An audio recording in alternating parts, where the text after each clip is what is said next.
ሊጠቀስ የሚችል ነው። የመከላከሉ ጉዳይ አስተማማኝ ነው። በማጥቃቱ በኩል ደግሞ እየተሰለፈም ብዙ ጊዜ በጨዋታ እንቅስቃሴ ሳይሳተፍ ጠፍቶ የሚያመሸው ተጫዋች ደግሞ ከጎል ጋር ከሌሎች ተጫዋቾች ጋር ያለው ቅንጅት እየሰመረ መምጣቱ ለአርሰናል ደጋፊዎች መቼም ጮቤ የሚያስረግጥ ነው። ይሄ ነገር ይቀጥል ዘንድ ከመመኘት ውጪ እንግዲህ ምንም ሊሉ አይችሉም። ያ ብቻ ካልሆነ በስተቀር ኮንሲስተንሲውን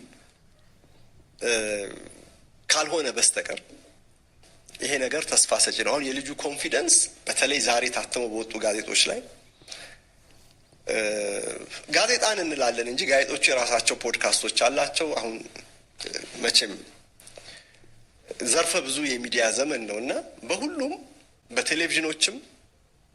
በቴሌቪዥን ፕሮግራሞችም በኦንላይን ፕሮግራሞችም በግል ደጋፊ ፖድካስቶችም አሁን ስለ ጊዮኮሬሽ እየተዘመረ ያለበት ሰዓት ነው። ከዚህ ከሰንደርላንድ ጨዋታ በኋላ በተለይ እና እዚህ ጋር ርዕሱን ተመልክታችሁታል። አቤት አቤት አቤት! አሁን ቆይ ነገ በማህበራዊ ሚዲያ ላይ ተቸኮለ ምናምን ሲሉ ታያላችሁ ሳያዳምጡ ዝርዝሩን። የፖስተሩ ርዕስ ቪክቶር ጊዮኮሬሽ እንደ ቲየሪ ኦንሪ ነው። እንደ ቲየሪ ኦንሪ ቲየሪ ኦንሪን ሆነ አይደለም እኮ በጣም የሚያስግ ዛሬ ታትሞ የወጣ አንድ ጋዜጣ ይዞ ወጥቷል። እሱን ላጋራችሁ፣ ተመልከቱት።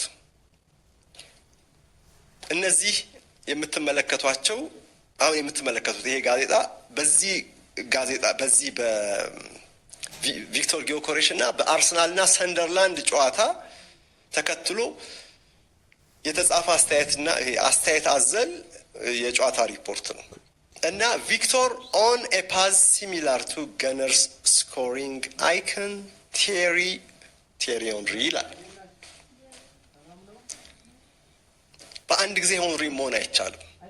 አይደለም አሁን በቅርቡ ጎል ማስቆጠር ጀምረህ ይቅርና 2-3 ዓመትም ተጫውተ ላይሆን ይችላል። ቲየሪ ኦንሪ ረጅም ዓመታት ነው የተጫወተው። በዚህ ላይ ደግሞ በአርሰናል ትልቁ ጎል አስቆጣሪ ነው በታሪክ። ግን ንጽጽሩ ግን ሎጂካል ነው። ተመልከቱ፣ ንጽጽሩ ማን ይበልጣል ሳይሆን ልክ እንደ ቲየሪ ኦንሪ አይነት አጀማመር ነው የጊዮኮሬሽ አጀማመር የሆነው። ተመሳሳይ አጀማመር፣ ሁለቱም 14 ቁጥር ይለብሳሉ። ሁለቱም በአርሰናል አጀማመራቸው ስትራግል አድርገዋል፣ ተቸግረዋል። ቲየሪ ኦንሪ የመጀመሪያው 6 ወር የመከራ የትችት 6 ወር ነበር የሆነለት። ከ1999 እስከ 1999 ውድድር ዘመን ላይ ያኔ ነው የመጣው እና የውጭ ተጫዋቾች እስኪላመዱ ድረስ ሊጉን ጊዜ ያስፈልጋቸዋል የሚለው አነጋገር ይበልጥ በቲየሪ ኦንሪ ነው በምሳሌነት መጠቀስ የጀመሩ። በጣም መጥፎ ነበር አጀማመሩ፣ አስታውሳለሁ በደንብ ያንን ጊዜ።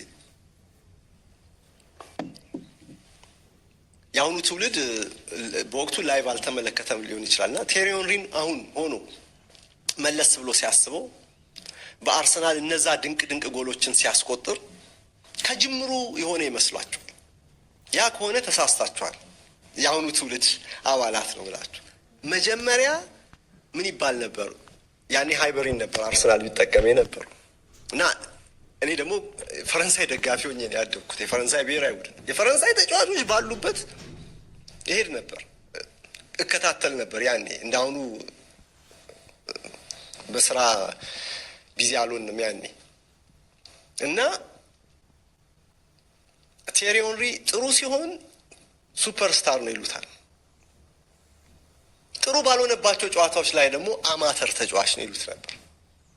አንዳንድ የጎል ሙከራዎቹ ለሃይበሪ ሰዓት ነው እንጂ ለጎሉ አይደለም ሲሉ ነበር። አስቡ፣ ሃይበሪ ስቴዲየሙ ሰዓት አለው፣ እዛ የተሰቀለ የሚመታቸው ኳሶች አንዳንዴ ወደዛው ሊሄዱ ነበር።